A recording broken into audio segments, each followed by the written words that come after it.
Hello students, welcome to One Day Law Revision Module 3 Concept of Securities Market. Let's quickly go through the synopsis first. In this we are going to cover what is primary market and what is secondary market. These are the two forms of capital market.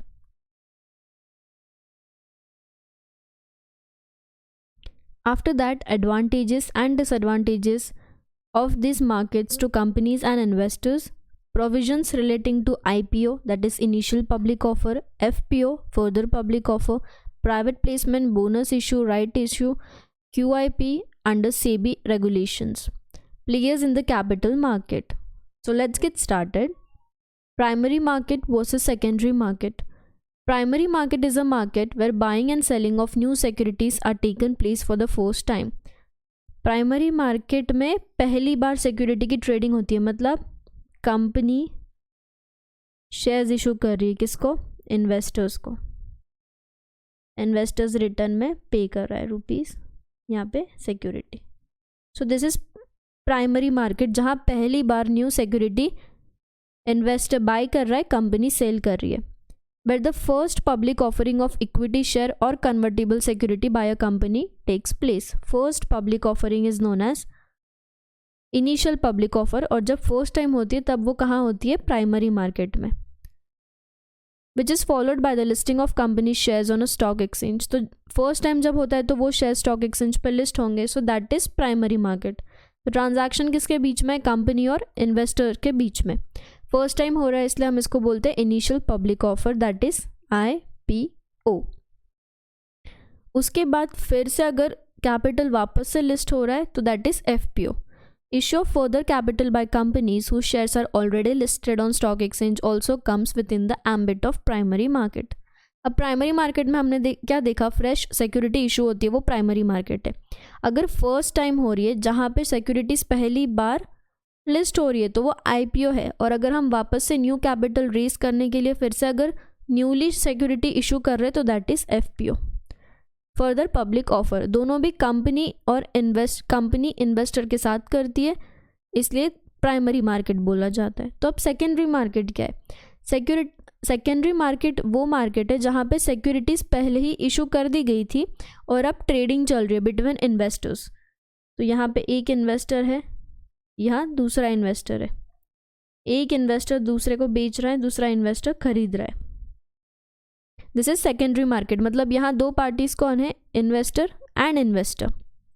It is a market in which purchase and sale of security which are already issued to the public for the first time and listed on stock exchange takes place. मतलब जो security already issue हो चुकी थी अब उसका trading चल रहा है तो वो ट्रेडिंग सेकेंडरी मार्केट में होता है. Secondary markets are also called stock exchanges and over-the-counter market. When the securities are transferred from first holder to another, जब first holder से दूसरे के पास जा रही है तो हम उसको बोलेंगे कि securities are traded in the secondary market. Getting it? अब दिया है प्राइमरी मार्केट मतलब जहाँ पे न्यू सिक्योरिटी इशू होती है, और सेकेंडरी मार्केट मतलब क्या? जहाँ पे न्यू सिक्योरिटी पहले ही इशू हुई थी अब ट्रेड की जा रही है. So normally stock, bonds, options, futures trade किए जाते हैं सेकेंडरी मार्केट में. प्राइमरी मार्केट में कंपनी का डायरेक्ट इन्वॉल्वमेंट है क्योंकि कंपनी इशू कर रही है फर्स्ट टाइम. सेकेंडरी मार्केट में कंपनी का डायरेक्ट इन्वॉल्वमेंट नहीं है, बट ट्रांजैक्शन किसके बीच में चल रहा है? एक इन्वेस्टर से दूसरे इन्वेस्टर के बीच में. प्राइमरी मार्केट में न्यू सिक्योरिटी है, सेकेंडरी मार्केट में जो सिक्योरिटी ऑलरेडी इशूड थी उसकी ट्रेडिंग हो रही है. प्राइमरी मार्केट में सिक्योरिटी कब इशू करते हैं हम? जब कंपनी को एडिशनल फंड की ज़रूरत है तो कंपनी न्यू सिक्योरिटी इशू करती है, तो वो इनिशियल पब्लिक ऑफर भी हो सकता है, फर्दर पब्लिक ऑफर भी हो सकता है. बट सेकेंडरी मार्केट में ऐसा कोई एडिशनल कैपिटल का या एडिशनल फंड वाला पॉइंट नहीं आता है क्योंकि सिर्फ शेयर्स या स्टॉक एक पार्टी से दूसरी पार्टी के पास जा रहे हैं, एक इन्वेस्टर से दूसरे इन्वेस्टर के पास जा रहे हैं. So these four were the basic differences between primary market and secondary market. So I hope you understood this concept. अब हम देखेंगे कि प्राइमरी मार्केट, सेकेंडरी मार्केट या ओवरऑल कैपिटल मार्केट के इंडिविजुअल यानी कि हमारे जो इन्वेस्टर्स है और कंपनी, इन पे क्या एडवांटेजेस हुए और क्या डिसएडवांटेजेस है. सो सबसे पहले advantages to companies and investors. Capital market ने इन्वेस्टर्स के लिए न्यू अपॉर्चुनिटी क्रिएट की है कि वो एक और न्यू तरीके से इन्वेस्ट कर सकते हैं. So opportunity for new investors. Expansion of existing companies, ये कंपनी के लिए एडवांटेज है. कैसे कि अगर कंपनी को एक्सपांड करना है तो उनको क्या लगता है, capital, and this is a way to raise funds. कैसे, through primary market. So this is again one advantage. Raising capital for business, same thing. Mobilising savings, अब इंडिविजुअल जब इनकम कमाते हैं तो वो कुछ पार्ट सेव करना चाहते हैं, तो वही पुराना एफडी में सेव करने की जगह ये और एक तरीका है सेविंग का. सो इन्वेस्टमेंट करके इन्वेस्टर्स और अपनी सेविंग को मोबिलाइज कर सकते हैं. वो प्रमोट करता है कि सेविंग करो. Vehicle for direct foreign investor, this is a vehicle for direct foreign investors to invest in the Indian companies. Excellent method for diversification of risk. अब जब भी इन्वेस्टर इन्वेस्ट करता है तो ऑब्वियसली हर सिक्योरिटी के पीछे रिस्क होता है. अगर वो अलग अलग सिक्योरिटी में इन्वेस्ट करेगा तो रिस्क डाइवर्सिफाई होता है, और जब हम डाइवर्सिफाई करते हैं, अलग अलग सिक्योरिटी में इन्वेस्ट करते हैं, तो रिस्क नीचे आ जाता है, overall risk. So this is a excellent method for diversification of risk. No brokerage transaction fees, again one advantage for investors. After that, disadvantages to companies and investors. अगर कभी over subscription हो जाता है, for example company 100 shares issue कर रही थी and लोगों ने ओवर सब्सक्राइब किया, 2 टाइम्स ओवर सब्सक्रिप्शन हो सकता है, 3 टाइम्स हो सकता है, तो उस केस में जो स्मॉल इन्वेस्टर्स होते हैं उनको शेयर्स मिलते ही नहीं, तो ये उनके लिए एक डिसएडवांटेज है. Money gets locked in for long period, shares में मनी कभी कभी अटकता है. रिलायबिलिटी फैक्टर, अब न्यू कंपनी में न्यू सिक्योरिटी लेना तो डिपेंड करता है कि हमारे पास उसका कितना इन्फॉर्मेशन है, किस फैक्टर पे हम रिलाई कर रहे हैं. So this is again one disadvantage to companies and investors. फिर कुछ इन्वेस्टर्स के पास कंपनी का पूरा नॉलेज नहीं होता है, प्रॉपर एक्सपीरियंस नहीं होता है, तो वो लोग डरते हैं या वो गलत स्टॉक में, गलत शेयर में इन्वेस्ट करके उल्टा वो अर्न करने की जगह जो उनका कैपिटल है, जो प्रिंसिपल अमाउंट था, वो भी गवा देते हैं.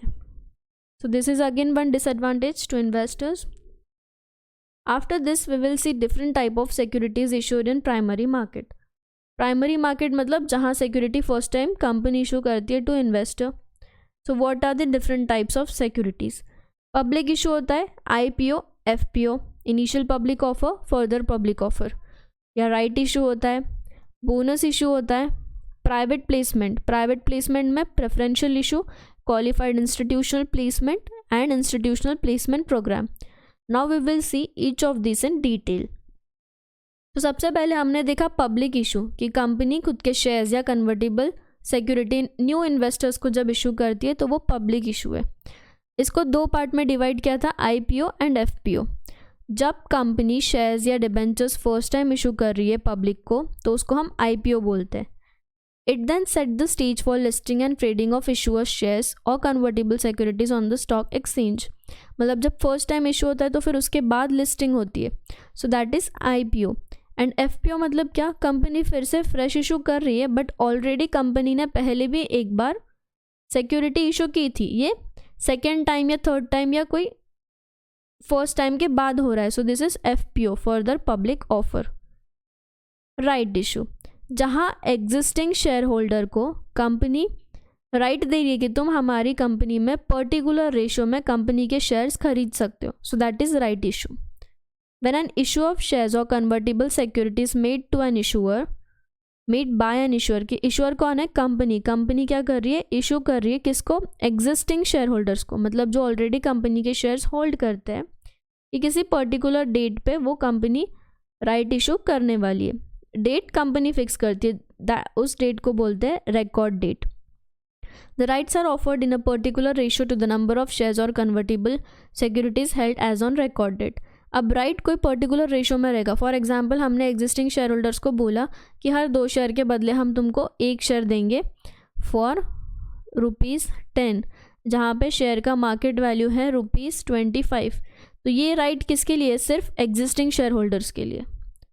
This is right issue. Now what is bonus issue, जहाँ पे कंपनी एग्जिस्टिंग शेयर होल्डर्स को विदाउट एनी कंसिडरेशन, ऊपर हमने क्या देखा कि ₹10 में कंपनी 2:1 के रेशियो में एग्जिस्टिंग शेयर होल्डर्स को नवे शेयर्स इशू कर रही थी, बट यहाँ पे हम एग्जिस्टिंग शेयर होल्डर्स को न्यू शेयर इशू कर रहे हैं बट विदाउट एनी कंसिडरेशन, मतलब यहाँ पे फॉर ₹0, तो उसको हम बोनस इशू बोलेंगे। यहाँ भी एक रेशियो फिक्स होता है, एक डेट फिक्स होती है। रिकॉर्ड डेट पे जिस शेयर होल्डर के पास जितने शेयर थे उस हिसाब से शेयर्स इशू किए जाएंगे। अब बोनस इशू भी रेशो वाइज होता है, सो रेशो यहाँ हो गया 1:1। फॉर एग्जाम्पल कि हर एक शेयर होल्ड करने वाले इंसान को हम एक बोनस शेयर देंगे। अब बोनस इशू कंपनी करती है free off cost without any consideration, तो शेयर्स इशू कहाँ से होते हैं? So these shares are issued out of companies free reserves share premium account in a particular ratio, in our example 1:1। Composite issue. When the issue of share or convertible security by a listed issuer मतलब listed company on public cum right basis, wherein the allotment in both public issue and right issue is proposed to be made simultaneously, it is called composite issue। मतलब जहाँ पे public issue that is FPO या FPO हाँ, जहाँ public issue that is FPO and right issue means only to existing share holder, ये दोनों भी simultaneously हो रहे तो हम उसको कंपोजिट इशू बोलते हैं। प्राइवेट प्लेसमेंट मतलब क्या? कंपनी सिक्योरिटी इशू कर रही है but not to the public but to a selected group of persons, not more than 50 but can extend up to 200, should be not less than 50। जहाँ company shares issue कर रही to a selected group of persons from 50 to 200, तो उसको हम बोलेंगे private placement. It should not either be a right issue और a public issue, ये right issue या पब्लिक इशू नहीं हो सकता है।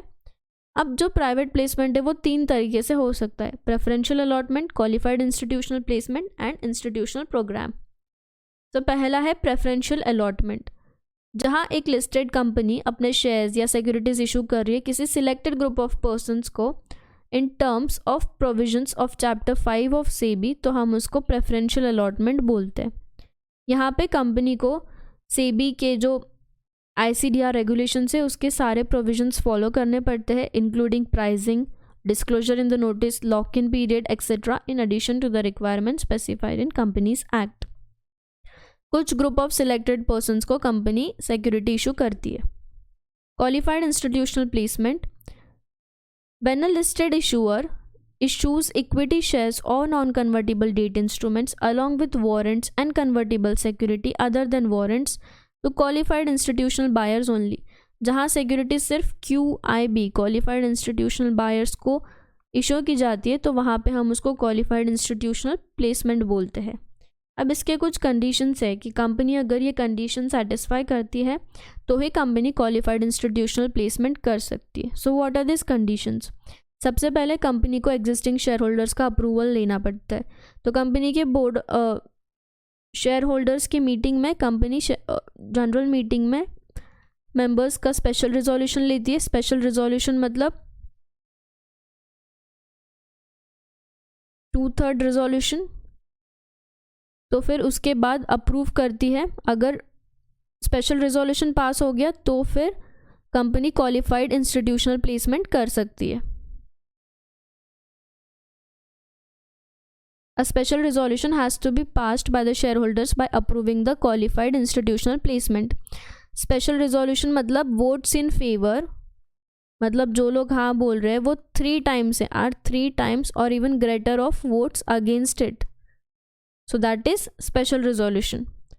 Condition number 2, the equity shares of the same class which are proposed to be allotted through qualified institutional placement or pursuant to conversion or exchange of eligible security offered through QIP have been listed on a recognized stock exchange having nationwide trading terminal for a period of at least 1 year prior to the date of issuance of notice to shareholders for convening the meeting to pass the special resolution.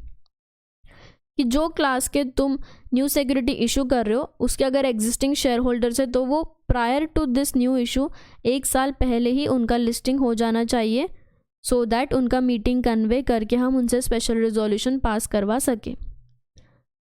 Issuer shall be eligible to make qualified institutional placement if any of its promoter or director is not a fugitive economic offender.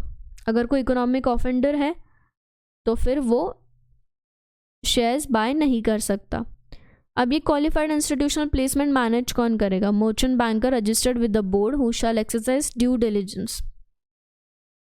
Qualified institutional placement shall be made at a price not less than average of the weekly high-low of closing prices of equity shares of the same class quoted on the stock exchange during the 2 weeks preceding the relevant date। कि relevant date के पहले के 2 week का average लेना है weekly high-low of the closing prices, और उसका जो प्राइस आता है उससे कम की प्राइस में क्वालिफाइड इंस्टीट्यूशनल प्लेसमेंट नहीं हो सकता। अब मिनिमम अलॉटी कितने होने चाहिए? Shall not be less than 2 where the issue size is less than और इक्वल टू 250 करोड़ रुपीज़। 2 से कम नहीं हो सकते अगर इशू साइज 250 करोड़ से कम है, और 5 अगर इशू साइज 250 करोड़ से ज़्यादा है, provided that no single allottee shall be allotted more than 50% of the issue size. जब 5 है मतलब जहाँ पे इशू साइज 250 करोड़ से ज़्यादा है तो कोई एक ही इंसान 50% या उससे ज़्यादा का अलॉटमेंट नहीं ले सकता, मतलब 125 करोड़ या उससे ज़्यादा का एक इंसान नहीं ले सकता। टेन्योर ऑफ कन्वर्टेबल और exchangeable eligible security issued through QIP shall not exceed 6 months from the date of allotment. Issuer shall not make any subsequent qualified institutional placement until the expiry of 6 months from the date of prior qualified institution placement made pursuant to one or more special resolution। एक बार qualified institutional placement होने के बाद अगले 6 महीने तक फिर से company qualified institutional placement नहीं कर सकती है। So these were the conditions, ये सेटिस्फाई होने के बाद ही कंपनी क्वालिफाइड इंस्टीट्यूशनल प्लेसमेंट कर सकती है, यानी कि अपनी सिक्योरिटी क्वालिफाइड इंस्टीट्यूशनल बायर्स को इशू कर सकती है। अब प्लेयर्स इन कैपिटल मार्केट, हमने देखा कि 2 टाइप के कैपिटल मार्केट होते हैं, one is primary market, the other one is secondary market. Primary market में company to investor, secondary market में इन्वेस्टर टू इन्वेस्टर। अब प्लेयर्स मतलब कौन पार्टिसिपेंट्स होते हैं इन कैपिटल मार्केट में? Number 1 merchant banker, lead manager. Merchant banker या लीड मैनेजर कौन होते हैं? जो इशू को पूरा मैनेज करते हैं। Entire management related thing, purchase और सेल, ये 2 चीज़ों से रिलेटेड जो भी मैनेजमेंट है वो सब मर्चेंट बैंकर करता है। कॉर्पोरेट एडवाइजरी सर्विसेज देना, pre issue post issue due diligence करना, मतलब अच्छी से काम करना, ये सब काम मर्चेंट बैंकर्स के होते हैं। अब merchant bankers primary market secondary market दोनों में होते हैं। अंडरराइटर्स, जब इनिशियल पब्लिक ऑफर होता है तो अगर कंपनी को डर है कि अगर अंडर सब्सक्रिप्शन हो गया तो कंपनी अंडरराइटर्स अपॉइंट करती है जो कंपनी के शेयर्स इशू करने में या सब्सक्राइब करने में कंपनी की हेल्प करते हैं। और कुछ अंडरराइटर्स तो ऐसे भी होते हैं कि कुछ परसेंटेज ऑफ शेयर्स वो भी बाय करते हैं। So this underwriter concept is only in the case of primary market। ये जनरली इन्वेस्ट करते हैं ताकि कंपनी का जो रिक्वायरमेंट है कि कंपनी को सर्टन परसेंटेज सब्सक्रिप्शन आना चाहिए वो करने में हेल्प करते हैं। Bankers to an issue, bankers to an issue मतलब ये स्केड्यूल्ड बैंक्स होते हैं जो कुछ एक्टिविटीज़ कैरी आउट करते हैं। Number 1 acceptance of application and application monies, जो हमारे इन्वेस्टर्स हैं उनके जो एप्लीकेशन है और एप्लीकेशन मनी है वो एक्सेप्ट करना। एक्सेप्टेंस ऑफ अलॉटमेंट और कॉल मनी, फिर अलॉटमेंट के टाइम पे जो पैसा आता है या जो कॉल मनी आता है वो सब एक्सेप्ट करना। अगर एप्लीकेशन मनी रिफंड करना है तो वो, फिर डिविडेंड का पेमेंट, इंटरेस्ट वारंट का payment and so on. Dividend shares पे मिलता है, इंटरेस्ट डिबेंचर्स पे मिलता है। सो ये सारे पेमेंट्स और रिसीट्स ये सब कौन करता है? Bankers to an issue. Broker to an issue, broker is like an agent to the investor, ये इन्वेस्टर का एजेंट है, वो कुछ कमीशन चार्ज करता है और इन्वेस्टर को बाय या सेल करने में हेल्प करता है। ये सेकेंडरी मार्केट में भी हो सकता है, प्राइमरी मार्केट में भी हो सकता है। डिबेंचर ट्रस्टी, डिबेंचर ट्रस्टी मतलब एक ट्रस्टी अपॉइंट किया है in respect of issue of debentures of body corporate. Debenture trustee कब अपॉइंट होता है? जब डिबेंचर्स इशू किए जा रहे, तो ये नॉर्मली एक शेड्यूल्ड कमर्शियल बैंक रहेगी, या तो पब्लिक फाइनेंशियल इंस्टीट्यूशन, या कोई इंश्योरेंस कंपनी, या कोई body corporate which is required to be registered with SEBI. Registrars to issue, SEBI regulation के हिसाब से रजिस्ट्रार टू एन इशू एक ऐसा पर्सन है who is appointed by body corporate or person or group of persons to carry on the following। उसके following काम होते हैं। एप्लीकेशन कलेक्ट करना इन्वेस्टर्स से इन रिस्पेक्ट ऑफ इशू, एक रिकॉर्ड मेंटेन करना कि एप्लीकेशन के टाइम पे कितना मनी आया था, कितना सेलर्स ने पे किया था, कितना अमाउंट उनको पे हुआ था। फिर बॉडी कॉरपोरेट्स को असिस्ट करना in determining the basis of allotment of securities in consultation with stock exchange, किन लोगों को शेयर्स अलॉट करना है उनका लिस्ट फाइनलाइज करना, अलॉटमेंट लेटर्स प्रोसेस करना, डिस्पैच करना, रिफंड ऑर्डर्स पास करना अगर कुछ रिफंड है तो, certificates and other related documents and so on. ये काम हो गया रजिस्ट्रार का। अब share transfer agent, share transfer agent क्या करता है? Works on behalf of the issuer company, maintains the records of holder of security issued by such company, कि जो कंपनी ने सिक्योरिटी इशू की उसके जो होल्डर्स है यानी कि जो इन्वेस्टर्स हैं उनके रिकॉर्ड मेंटेन करने का काम शेयर ट्रांसफ़र एजेंट करता है। अब है पोर्टफोलियो मैनेजर। पोर्टफोलियो मैनेजर का काम क्या है कि वो म्यूचुअल फंड में इन्वेस्ट करता है, एक्सचेंज ट्रेडेड फंड या कोई भी सुटेबल सिक्योरिटी में इन्वेस्ट करता है। वो अपने क्लाइंट की हेल्प करता है कि इन्वेस्टमेंट स्ट्रैटेजी बनाने में, वो स्ट्रैटेजी को खुद ही डेवलप करता है, मैनेज करता है, क्योंकि नॉर्मली इन्वेस्टर के पास इतना नॉलेज नहीं होता है, एक्सपीरियंस नहीं होता है, तो वो पोर्टफोलियो मैनेजर के पास जाता है और वो पोर्टफोलियो मैनेजर उसके पोर्टफोलियो को मैनेज करता है। Clearing corporation. अब क्लियरिंग कॉरपोरेशन एक अलग बॉडी है जिसका फंक्शन होता है कि वो फाइनेंशियल इंटीग्रिटी इंश्योर करे, वो ऑर्डर्स को क्लियर करती है by means of the corporation acting as buyer to all the sellers and sellers to all buyers। मतलब फॉर एग्जाम्पल मैं इन्वेस्टर, यहाँ एक और इन्वेस्टर, बीच में है क्लियरिंग कॉरपोरेशन। अब ये इन्वेस्टर सेल करना चाहता था, ये इन्वेस्टर बाय करना चाहता था, सेलर बायर, तो ये इन्वेस्टर के लिए क्लियरिंग कॉरपोरेशन बायर बन जाएगा और ये इन्वेस्टर के लिए क्लियरिंग कॉरपोरेशन सेलर बन जाएगा, ताकि जो रिस्क है डिफ़ॉल्ट का वो कम हो जाए। Credit rating intermediaries, credit rating agencies होती है लाइक इक्रा, केयर, क्रिजल। इनका काम क्या होता है कि ये क्रेडिट रेटिंग देते हैं, फॉर एग्जांपल AAA, AA, फिर इसमें प्लस माइनस, और ये रेटिंग को देख के इन्वेस्टर्स इन्वेस्ट करते हैं। सो इनके रिपोर्ट्स काफ़ी इंपॉर्टेंट होते हैं, they play a very vital role. वो सारे एनुअल रिपोर्ट्स, फाइनेंशियल स्टेटमेंट्स को कंसिडर करके अपने रिपोर्ट्स देते हैं, पूरा एनालिसिस करके प्रोजेक्शंस, आगे के फ्यूचर प्रोजेक्शंस देके उनके जो ये रेटिंग्स होते हैं उसके बेसिस पे इन्वेस्टर इन्वेस्ट करता है। So this is also one of the important player. Investment adviser, investment adviser एक स्टॉक ब्रोकर के जैसा होता है जो इन्वेस्टमेंट रिकमेंडेशंस देता है कि तुमने सो एंड सो स्टॉक में इन्वेस्ट करना चाहिए। वो सिक्योरिटी एनालिसिस करता है for investor in return for a fee, and in return वो फ़ी चार्ज करता है, whether through direct management of clients asset और by way of return publications. Research analyst वो होता है जो इन्वेस्टिगेटिव रिपोर्ट्स प्रिपेयर करता है ऑन सिक्योरिटीज़ और एसेट्स और इन हाउस और क्लाइंट यूज़। ये सारे रिपोर्ट प्रिपेयर करके वो हमको हेल्प करता है समझने में कि सिक्योरिटी का फ्यूचर क्या होगा, वो कितना ग्रो होगा या कितना नीचे जाएगा। तो ये जो रिसर्च एनालिस्ट होते हैं उनके फंक्शन होते हैं कि सिक्योरिटी को पूरी तरीके से एनालाइज करना।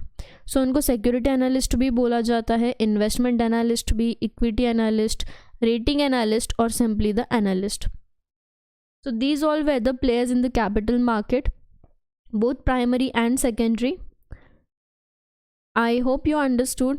Let's once again go through synopsis. हमने देखा प्राइमरी मार्केट, फिर सेकेंडरी मार्केट और उनके बीच के कुछ डिफरेंसेस।